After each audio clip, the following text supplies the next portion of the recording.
I was the age that I was, and being the oldest of the family, and being mature, I gather, at that time, I did grocery shopping. We had ration books back in the day. You want to get sugar or beef or whatever, and canned goods, and of course gasoline was ration. We didn't even have a car during World War II.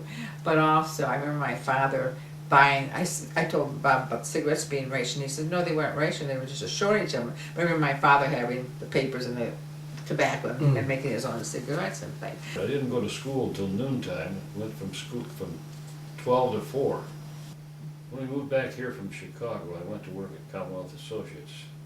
In my job, I was able to do a lot of traveling, and went to Pakistan when I was with Commonwealth for 6 weeks.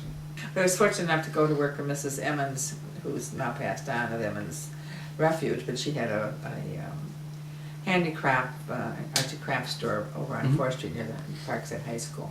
And so I got introduced to the craft world. And of course, it was basically retail, but it fit me really well. And then I ended up in Toy House as a craft buyer in charge of their department, and that's a wonderful family to work for. And everything's changed over the years as the women have options. We were talking to my granddaughter the other day, we were talking, she said, Grandma, when you were a little girl, do you remember being asked, what do you want to be when you grow up?